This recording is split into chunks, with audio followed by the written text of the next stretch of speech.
भगवान ने अर्जुन के रथ को ले जा करके धीरे से कहा, किसके साथ मैं युद्ध करूं, जरा देख तो लो। अपनों से करो, तुम्हारे दादाजी और तुम्हारे गुरु महाराज। आप पश्य एतान कुरुन पार्थ समवेतान इति, यहां सभी के सभी जो आए हैं वो सभी कुरुवंश के हैं, इनको देखो। और जब भगवान ने ऐसा कहा उसी समय अर्जुन की इस स्थिति का वर्णन होता है। तत्रा पश्य स्थितान पार्थः पितॄनथ पितामहान् आचार्यान् मातुलान् भ्रातॄन् पुत्रान् पौत्रान् सखींस्तथा श्वशुरान् सुहृदश्चैव सेनयोरुभयोरपि तान् समीक्षस्य कौन्तेयः सर्वान् बन्धूनवस्थितान् कृपया परयाविष्टः विषीदन्निदमब्रवीत्। भगवान ने कहा कि अर्जुन महाराज, आपने आज्ञा करी दोनों सैन्यों के बीच में रथ ले चलो, इसलिए कि मैं जरा देख लूं। भगवान ने कहा, प्रभु देखो, ये है भीष्माचार्य जी, द्रोणाचार्य जी और बाकी सभी कुरुवंश के सभी योद्धा, रिश्ते एक दूसरे के सगे संबंधी वो है। कौन से सगे संबंधी इस अर्जुन ने देखे। तत्र अपश्यत पार्थः, पार्थ ने देखा पितृन, पिता, पितामह, दादाजी, आचार्य, मामा जी, अनेक प्रकार के जितने पुत्र पौत्र भाई बंधु सभी के सभीयों को उसने देखा।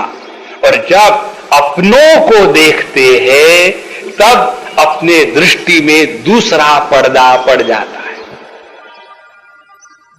और उसके कारण अर्जुन की स्थिति है कृपया परया आविष्टः, उसके अंतःकरण में, उसके हृदय में एकदम कृपा का वातावरण तैयार हो गया।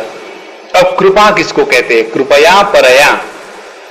देखो, अपने अंतःकरण के जो भाव है उन भावों का वर्णन हम अपने दृष्टि के अनुसार करते हैं।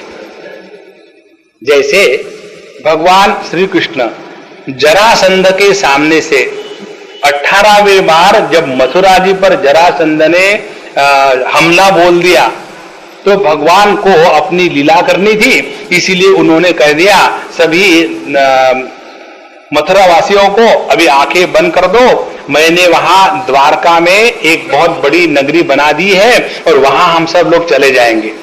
और उन्होंने अपनी योग शक्ति से पूरे के पूरे मथुरा वासियों को सीधा द्वारका एक क्षण में पहुंचा दिए। और उसके बाद स्वयं, अब देखो वो तो स्वयं सबको योग के द्वारा पहुंचा सके, लेकिन जहां तक उनका अपना सवाल है, वो और बलराम जी ये बिना जूते पहने दौड़ के निकले, भाग के निकले ताकि वो उनका पीछा करे। अब देखो भगवान की लीला कैसी है। और ये जो लीला है इसको दो प्रकार से देखा जा सकता है। एक प्रकार ये है कि ऐसे हमारे भगवान को जरासंध कहता है, अरे भगौड़े कहां भाग के जा रहे हो, अब सामने आ जाओ।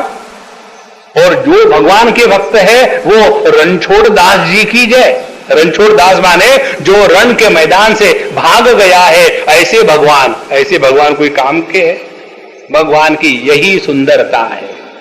और ये सब की सब बात हमारे जीवन में आती है जब किसी भी प्रसंग को, घटना को देख करके उसका हम मूल्यांकन अपने अंतःकरण के स्थिति के अनुसार करते हैं।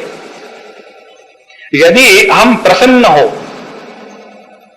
और यदि हमको बड़ी भूख लगी हो, उस समय सामने कुछ भी आ जाए, कॉफी कहकर के रसम पिला दिया जाए तो भी अच्छा लगता है। और यदि मूड ऑफ हो, यदि क्यों हमेशा ही रहता है। हमारे स्वामी अखंडानंद जी महाराज कहते थे, उनको अंग्रेजी बोलते नहीं थे वो, लेकिन उनको अंग्रेजी जरूर आती थी और वो भी नाटक करते थे उनको अंग्रेजी नहीं आती करके। तो वो कहते थे मूड किसको कहते हैं संस्कृत में? जो अंग्रेजी मूड के अनुसार चलता है वो संस्कृत में मूड हो जाता है। देखो कितना, और दोनों का स्पेलिंग एक ही है, MOOD और MOODH, और H जो है वो अहंकार का प्रतीक है। इसीलिए यह अर्जुन जब अपने सगे संबंधियों को देखने लग गया तो उसके अंतःकरण में कृपा का भाव आ गया। ये कौन कह रहा है? ये संजय कह रहे हैं। संजय संत थे, अच्छे थे, इसीलिए दूसरों की जो कमियां हैं उस कमियों को वो अच्छे प्रकार से कहते थे। उदाहरण के लिए समझो किसी एक व्यक्ति ने दान किया 10 रुपए का। इस दान को देख करके या कोई व्यक्ति मंदिर में बैठ करके माला जप रहा है, इसको देख करके हमारे मन में कैसे विचार आ सकते हैं? जो अच्छा व्यक्ति होगा वो कहेगा देखो इतनी भीड़ भाड़ लगी हुई है लेकिन ये संत महात्मा भगवान का नाम लेने में मस्त हो गए। भगवान हमको भी ऐसी शक्ति दो ना कि इतनी भीड़ भाड़ में भी हम भगवान का नाम ले सके। अच्छा व्यक्ति उसको देख करके ऐसा कहेगा। और हमारे जैसा देखो सबको दिखाने के लिए, नाटक करने के लिए ये सबके सामने नाम ले रहा है, मुंह में राम बगल में चूरी, या ऐसे ही चालू होते हैं। देखो घटना तो वही है। इसीलिए अर्जुन के अंतःकरण के भावों को लेकर के संजय कहते हैं कि वह कृपा के द्वारा अभिभूत हो गया। परया कृपया विष्टः विषीदन इदम अब्रवीत, और उसके कारण उसके अंतःकरण में विषाद निर्माण हो गया। देखो मूल महाभारत में प्रत्येक अध्याय के बाद जो संकल्प वाक्य या पुष्पिका आती है वो नहीं है। जैसे हम जो कहते हैं ना, ओम तत्सदिति श्रीमद्भगवद्गीतासु उपनिषत्सु ब्रह्म विद्यायाम योग शास्त्रे श्री कृष्णार्जुन संवादे अर्जुन विषाद योगो नाम प्रथमोऽध्याय। यह जो वाक्य हरेक अध्याय के बाद में है ये मूल महाभारत में नहीं है। इसीलिए इसके ऊपर भगवान शंकराचार्य इत्यादि आचार्यों की टीका नहीं है, क्योंकि वो मूल महाभारत में नहीं है। एक बहुत बड़े संत हो गए जो तुलसीदास जी के समय थे, मधुसूदन सरस्वती जी, बहुत बड़े वेदांती, भगवान के असीम भक्त। उन्होंने प्रत्येक अध्याय का समरी लिखने के लिए ये वाक्य उसमें लगाया और फिर बाकी सभी संतों ने स्वीकार किया, हम भी उसको स्वीकार करते हैं। तो उसमें कहते हैं पहला अध्याय कौन सा है? अर्जुन विषाद योगो नाम। अब देखो विषाद योग है कि रोग है? ध्यान से सुनना। विषाद तो हमारे जीवन का रोग है, लेकिन भगवत गीता हमको बताती है आप अपने विषाद रोग को विषाद योग बना सकते हो। और यही सुंदरता है भगवत गीता के उपदेश की। जीवन में आई हुई कठिनाइयां हम पर क्या प्रभाव करती है? भर्तृहरि जी इसके बारे में लिखते हैं एक जगह, 3 प्रकार के प्रभाव होते हैं। एक, आगे कठिनाई आएगी ये कल्पना करके जो अत्यंत अधम व्यक्ति है वो कोई कार्य प्रारंभ ही नहीं करते। दूसरे प्रकार के व्यक्ति जिनको प्रारंभशूर कहते हैं, कोई भी कार्य करने के लिए मैं करूंगा, हर कार्य करने के लिए तैयार, लेकिन कोई भी कार्य पूरा कभी नहीं करेंगे। तो प्रारंभ करने को तैयार, लेकिन जो परसिवरेंस चाहिए, उसमें जो धृति चाहिए वो नहीं, वो दूसरे प्रकार के व्यक्ति। और तीसरे प्रकार के व्यक्ति वो कार्य प्रारंभ करेंगे और जितनी कठिनाइयां आएगी उतना उनका जोश और बढ़ेगा। देखो जिस व्यक्ति के जीवन में कठिनाइयों के कारण अपना जीवन चलाने का जोश और बढ़ जाता है, ऐसा व्यक्ति भगवत गीता को निर्माण करना है। और इसीलिए भगवत गीता का उपदेश है। तो यहां जब अर्जुन के सामने ये स्थिति आ गई और विषीदन इदम अब्रवीत, वह विषाद को प्राप्त हुआ। अब विषाद रोग का विषाद योग कैसा कन्वर्शन करें, ये समस्या है। विषाद के द्वारा यदि हम संसार में फंस जावे तो हम विषाद रोगी है, और विषाद के कारण हम संसार से उपरत होकर के परमात्मा के चरणों में लग जावे तो वही विषाद अब योग बन गया। देखो, यदि अर्जुन को परमात्मा के तत्व को जानने के बारे में जिज्ञासा होती तो इतने सालों तक भगवान के साथ रहा, कभी तो पूछता, लेकिन नहीं पूछा। और भगवान वो है, आनंद स्वरूप है, और वो चाहते हैं जिस आनंद को मैं नित्य निरंतर अनुभूत कर रहा हूं वही आनंद मेरा अर्जुन भी भोगे। लेकिन अर्जुन को समझ में नहीं आ रहा है, तो भगवान ने कहा इसको तो मैं उस आनंद की प्राप्ति करा के ही रहूंगा। तो जाता कहां है? इसीलिए भगवान ने अपना ट्रेनिंग शुरू किया। और ट्रेनिंग में पहली स्टेप क्या है? ट्रेनिंग की पहली स्टेप यह है कि उस विद्यार्थी को तैयार करना।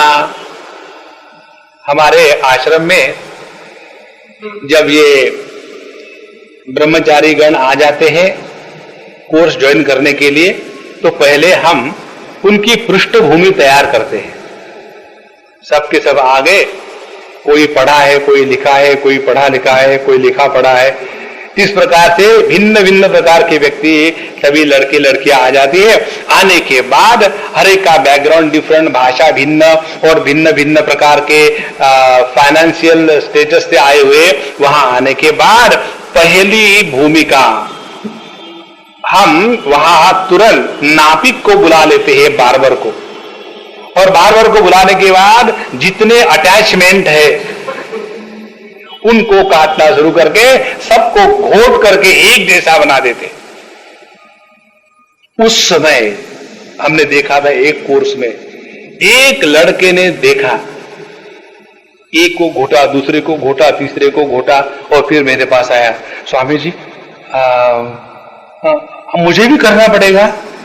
तो हमने कहा हम गर्दन नहीं काटते, केवल बाल ही काटते, घबराओ मत। तो Swami ji I can't imagine, क्या हो गया, लोग क्या कहेंगे? हमने कहा तुम अकेले हो तो कहेंगे, यदि तुम ऐसा नहीं करोगे तो कहेंगे। सबके साथ गधे घोड़े एक हो जाओ, कोई फर्क नहीं पड़ता। बोले नहीं मुझे डर लगता है वगैरह वगैरह, और कर लिया। करने के बाद हमने कहा एक काम करो, कुछ भी करो आईने में मत देखो।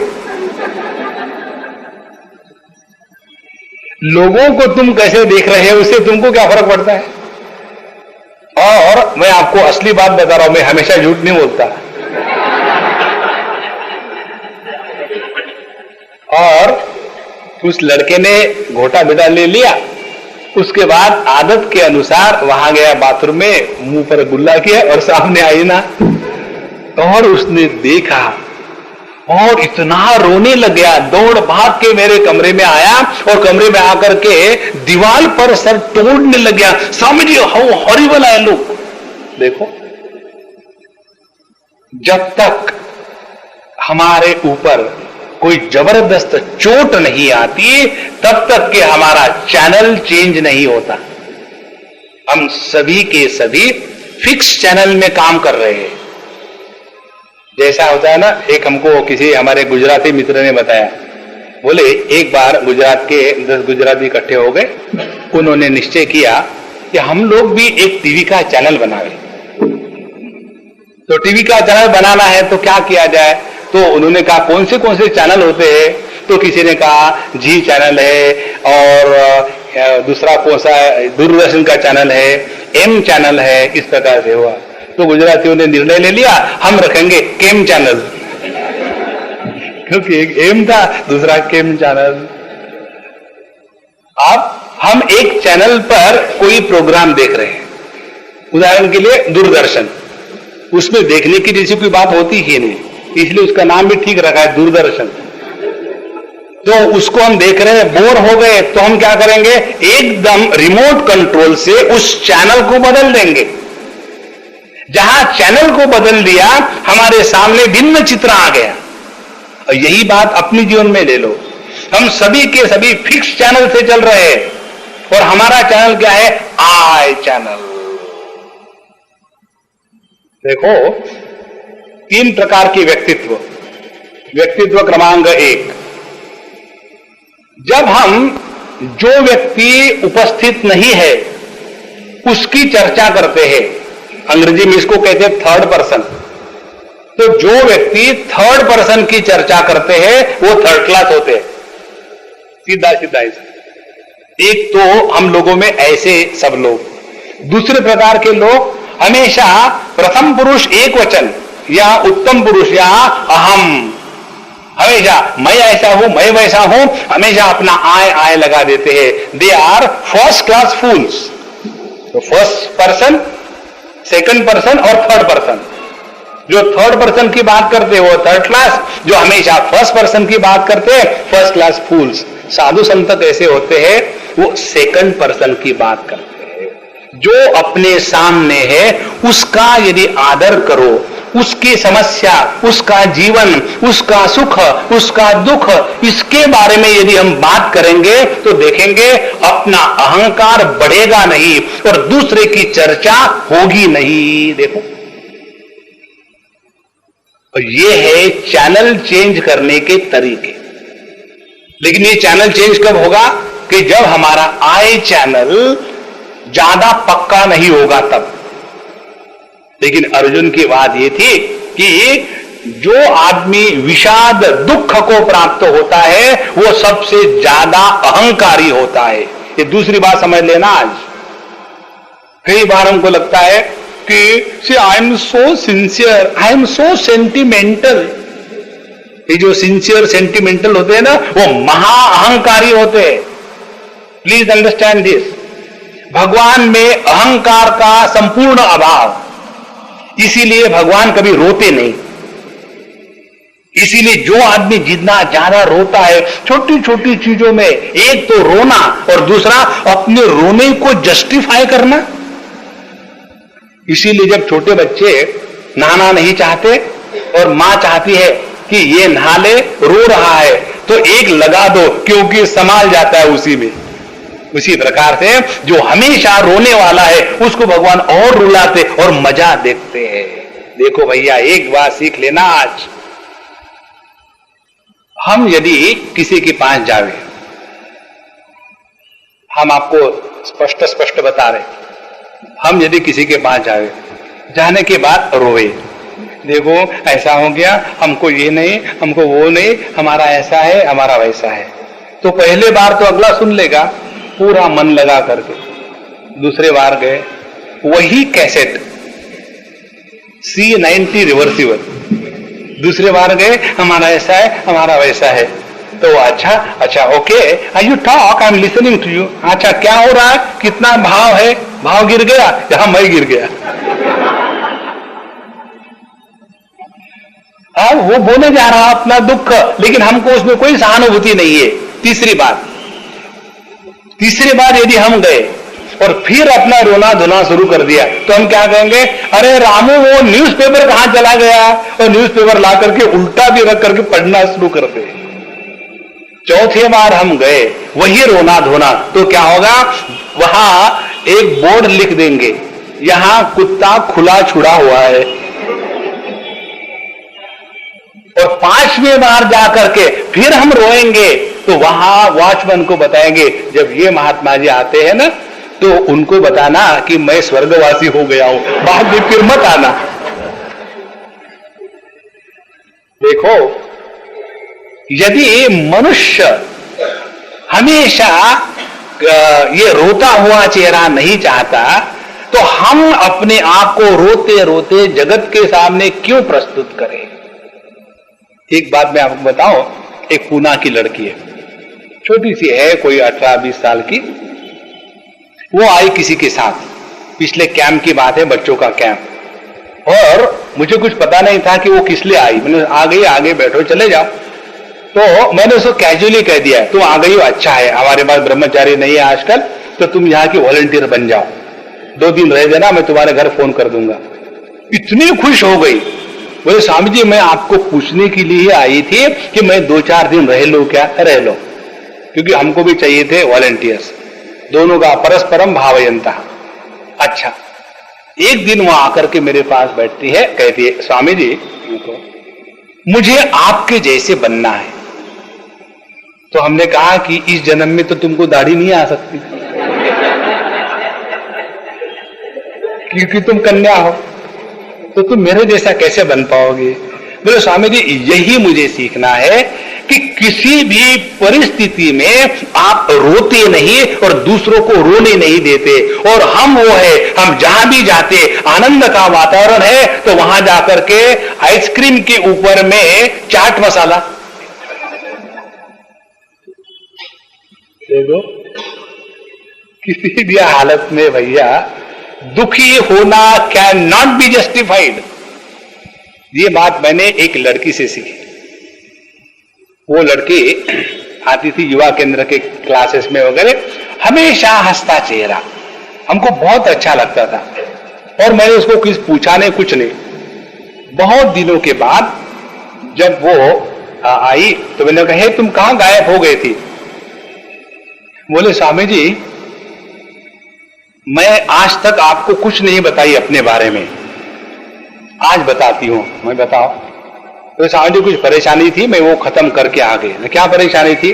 बोले मेरे लड़के को जो केवल 15-16 साल का है वो क्रिमिनल है, इसीलिए पुलिस के हवाले करके आई। उस मां ने बताया, अच्छे घर की लड़की। तो मैंने कहा कि बाप रे ये कैसे हो गया। बोले स्वामी जी मुझे किसी भी चीज का दुख नहीं होता, बहुत समझ की बात है। बोले क्यों नहीं? बोले मेरे जीवन में जितने दुख संभव है वो सब आ चुके हैं। देखो किसी भी हालत में भैया दुखी होना कैन नॉट बी जस्टिफाइड। ये बात मैंने एक लड़की से सीखी। वो लड़की आती थी युवा केंद्र के क्लासेस में वगैरह, हमेशा हंसता चेहरा, हमको बहुत अच्छा लगता था, और मैंने उसको कुछ पूछा नहीं, कुछ नहीं। बहुत दिनों के बाद जब वो आई तो मैंने कहा तुम कहां गायब हो गए थी। बोले स्वामी जी मैं आज तक आपको कुछ नहीं बताई अपने बारे में, आज बताती हूं। मैं बताओ। तो स्वामी जी कुछ परेशानी थी, मैं वो खत्म करके आ गए। क्या परेशानी थी? बोले मेरे लड़के को जो केवल 15-16 साल का है वो क्रिमिनल है, इसीलिए पुलिस के हवाले करके आई। उस मां ने बताया, अच्छे घर की लड़की। तो मैंने कहा कि बाप रे ये कैसे हो गया। बोले स्वामी जी मुझे किसी भी चीज का दुख नहीं होता, बहुत समझ की बात है। बोले क्यों नहीं? बोले मेरे जीवन में जितने दुख संभव है वो सब आ चुके हैं।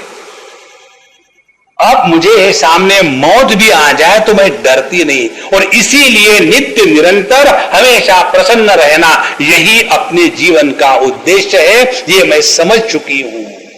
ज्यादा से ज्यादा जीवन में होगा क्या? हम मरेंगे ना, इससे तो बढ़कर के कोई चीज हो ही नहीं सकती। हम मरेंगे, पब्लिक परेशान। देखो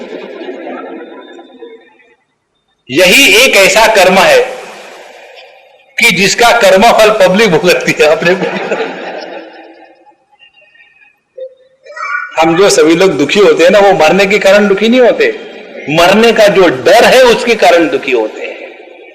इसीलिए विषीदन इदम अब्रवीत, विषाद को लेकर के जब हम और दुखी होते हैं तो संसारी बन गए। और यदि अपने जीवन की कोई भी एक ऐसी बुरी घटना जिसके कारण हम जगत से उपरत होकर के प्रभु के मार्ग पर चल पड़े तो समझ लेना वही विषाद योग है। उदाहरण ले लो, एक व्यक्ति समझो गंगा जी पार कर रहा है, बढ़िया नाव में बैठा वगैरह, और जाकर के बीच में गया भौर में और नाव घूमने लग गई और वहां के वहां उसको जल समाधि हो गई। सभी की सभी तैयारी करी और तैयार होके चला गया। और दूसरा व्यक्ति जब ये देख रहा था, अरे घूम रही, उसको चक्कर आई और वो भी पानी में गिर गया। और ऐसा कुछ भगवान का खेल है कि वो व्यक्ति पानी में गिरा और लेकिन दूसरे तट पर जाके पहुंचा, लेकिन कहीं भी भौर में फंसा नहीं। तो दोनों के जीवन में ये दुख का प्रसंग आया एक के जीवन में आने से उसने अपने आप को नष्ट कर लिया, और दूसरे के जीवन में आने के बाद भी जिसने अपने आप को गंतव्य स्थान पर पहुंचाया। इसी प्रकार से अपने जीवन के प्रत्येक घटना के माध्यम से जब हम प्रभु को पहचानते हैं, प्रभु को याद करते हैं, तो हम नित्य निरंतर योग की स्थिति में हैं। कई बार ये प्रश्न आता है ना, स्वामी जी मेडिटेशन कैसा करें? हम मेडिटेशन के लिए बैठते हैं, लेकिन वो होता है मेडिटेशन का कार्टून, कुछ नहीं होता। सिर्फ इतनी चीज याद रखे, कौन सी? भगवान कहते हैं कि माम अनुस्मर युद्ध च, 8वें अध्याय में भगवान बताएंगे, मुझे याद रखो। जब हमको ये भगवान की स्मृति रहती है तो विषाद में भी प्रभु के दर्शन होते हैं। जैसे साधारण व्यक्ति कैसा है, यदि स्वामी जी भगवान की कृपा से पत्नी अच्छी है, पति अच्छे हैं और बच्चे अच्छे हैं, उनकी शादियां अच्छे घरों में हो गई है, भगवान के दया से सब कुछ ठीक है। ठीक है तो भगवान की दया समझ में आती है, लेकिन यदि कुछ उल्टा सीधा हो गया तो उसमें भी भगवान की दया है, ये समझ में नहीं आता। देखो, साधारण व्यक्ति अपने जीवन की अच्छी घटनाओं को लेकर के फॉर्मेलिटी के तौर पर भगवान की कृपा कहता है। फॉर्मेलिटी के तौर पर क्यों? इसीलिए जैसे हम लोग पत्र रिसीव करते हैं, लेटर्स, और पत्रों में एकदम स्टैंडर्ड डायलॉग होते हैं, जैसे होते हैं ना वो प्रोफेशनल लेटर्स, 1000 प्रोफेशनल लेटर्स, उसी प्रकार से हमको जो पत्र आते हैं उसमें लिखा रहता है कि परम पूजनीय प्रातस्मरणीय 1008 श्री अनुभवानंद जी महाराज के चरण कमलों में हृदय स्पर्श। तो मैं देखता हूं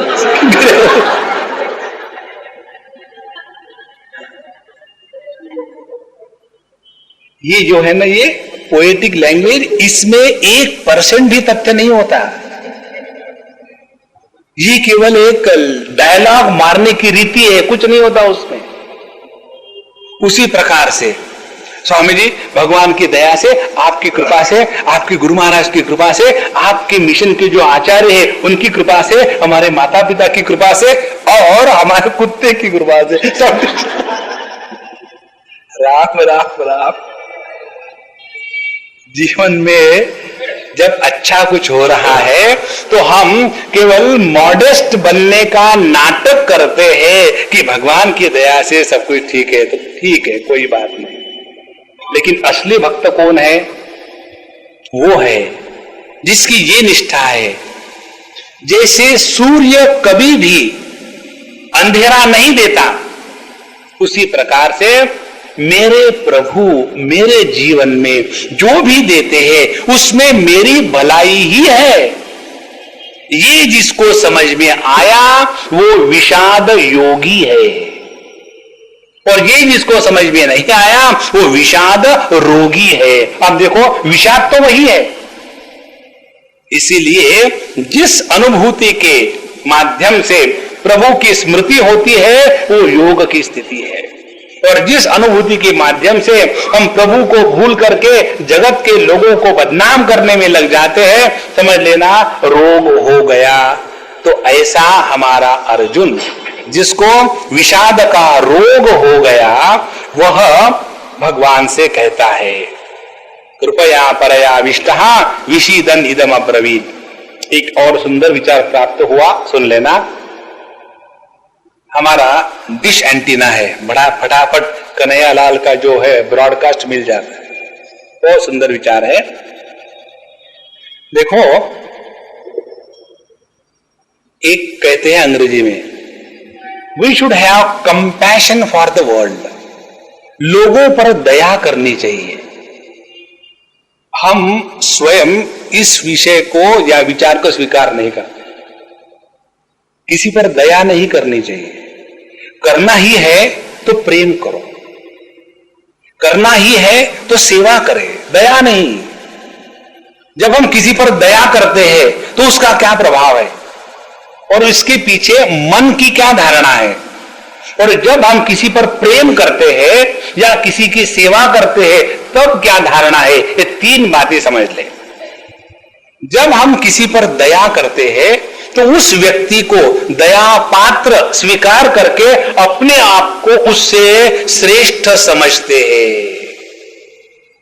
वह विचार की प्रणाली जिसके द्वारा दूसरों को तुच्छ समझ करके अपने आप को श्रेष्ठ समझ लेना, अरे बेचारा गिर गया, 10 पैसे फेंक दिया क्योंकि मेरे मन में बड़ी दया है, इसीलिए यह जो दया है इसका त्याग कर दो। लेकिन स्वामी जी अपन के हार्ट में तो कभी दया थीच नहीं, हार्ट है कहां नारायण। अच्छा, दूसरी बात, जब हम किसी पर प्रेम करते हैं तो प्रेम करने में जिसके साथ हम प्रेम का व्यवहार करते हैं उसको हम आदर और अपना समझ करके प्रेम करते हैं, तो दया में दूसरेपन का भाव बना रहता है, प्रेम में अपनेपन की भावना जागृत हो जाती है। तो दया से बढ़कर के प्रेम, उससे बढ़कर के सेवा, सेवा का भाव जब किसी भी वस्तु व्यक्ति को देख करके हृदय में जागृत हो जाता है तो जिसकी सेवा करी जाती है उसको हम अपने से श्रेष्ठ स्वीकार करते हैं। जब हमारा हृदय, हमारा अंतःकरण जगत के प्रत्येक व्यक्ति को अपने से श्रेष्ठ स्वीकार करना शुरू करेगा तब जाकर के वो असली प्रभु का सेवक है। और जो सेवक है वो इंसल्ट प्रूफ होता है। ये बात बहुत पते की, ये समझ लो, सेवक केवल वो टाइटल नहीं है, एरिया सेवक, एरिएटेड सेवक नहीं, चीफ सेवक, महान सेवक नहीं। सेवक वो है जिसका अपमान हो ही नहीं सकता। कैसे? ये भी बात बड़ी पते की है, हृदय में उतार लो। हम यदि अपने स्वामी के बॉस के साथ हो और हमारे स्वामी ने, बॉस ने हमको कहा कि अरे सुनो रामू, जरा एक गिलास पानी ले आना, और सबके सामने हम उनको कहे स्वामी जी महाराज टैंकर होगा, कितना पानी पियोगे, कल पी लेना, बहुत हो गया, ऐसा हम कहेंगे तो स्वामी का तो अपमान हो गया। क्यों? नौकर आपकी बात नहीं मानता। और यदि उस स्वामी ने गुस्सा हो करके हमको गाली दी सबके सामने, तो जब नौकर को सबके सामने गाली दी जाती है तो नौकर का अपमान नहीं होता। थिंक, जहां जहां हमने अपने अपमान को अनुभूत किया है वहां वहां हमने अपने आप को दूसरों से बड़ा समझा है, और इस पाप के कारण दुख की अनुभूति होती है। जब हम अपने आप को दूसरों से बड़ा समझते हैं, इससे बढ़कर के और कोई पाप नहीं है, और पाप का फल दुख होता है। इसीलिए देखो, भगवान के सामने सभी लोग जाते हैं, कोई उनकी स्तुति भी करता है, कोई उनको गाली भी देता है। गाली भगवान को कैसे देते हैं? लंबोदर पीतांबर फणिवर वंदना, अरे बड़े पेट वाले। और किसी सेठ जी के पास चले जाओ, अरे मोटूमल कहां से आए हो, तो उसका गुस्सा आएगा। तो हम कहते तो है कि हम भगवान की तारीफ कर रहे हैं, लेकिन उनके एक एक अंग की विकृतियों को कह करके कहते हैं उनको। तो भगवान के सामने चले जावे, उनकी कोई तारीफ करे या उनको कोई गाली दे, उनको दुख नहीं होता। भगवान को दुख न होने का एकमात्र कारण है उनमें अभिमान का अभाव है।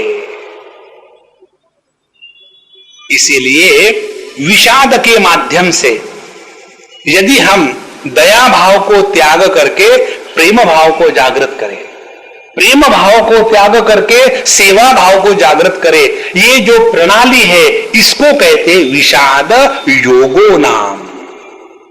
नहीं तो दुख हुआ when I see the empty stomachs in our country, when I see the poor urchins on the road, my heart bleeds. Where is my thumbs up?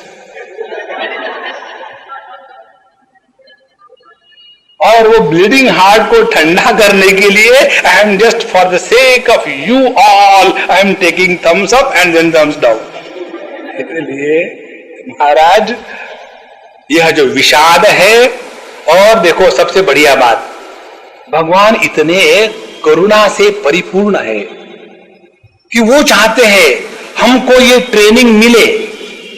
इसीलिए बिना क्वालिफिकेशन के एंट्री नहीं मिलती, तो पहले हमको क्वालिफिकेशन भी दे देते. कौन सा क्वालिफिकेशन?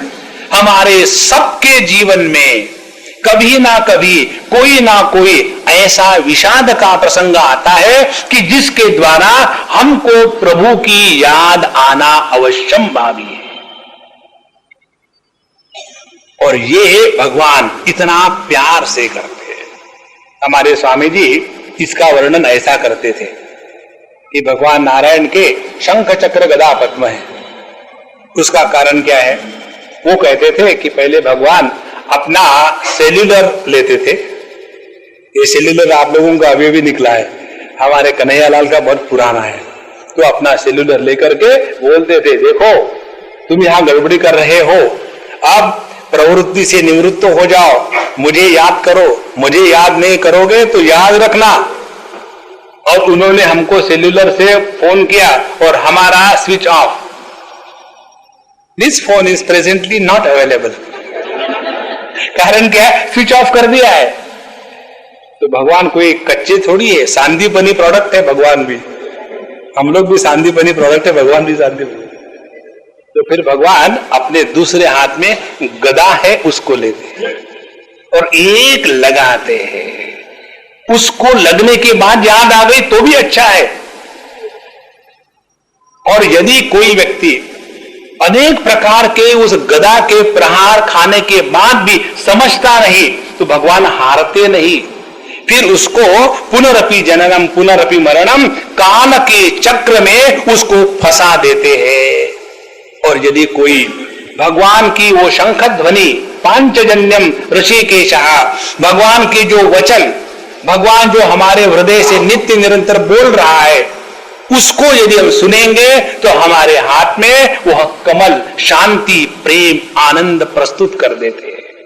इसीलिए भैया अपने जीवन के प्रत्येक कठिनाई के पीछे प्रभु का प्रेम है. हमारे स्वामी जी कहते थे, जब छोटा बच्चा नहा रहा है, गंदा हो गया था और मां उसको नहला रही है, लेकिन वो गंदगी जाती नहीं, तो साबुन लेकर के रगड़ती है. वो बच्चा रोता है, लेकिन उस समय वो बच्चा कहां होता है? मां की गोद में होता है. उसको बालों से पकड़ करके उसको रगड़ रगड़, क्योंकि वो चाहती है कि वो क्लीन हो जाए. और हम लोगों की स्थिति कैसी है? इतने धब्बे लगे हुए हैं कि साबुन से नहीं जाते, फिर सैंड पेपर.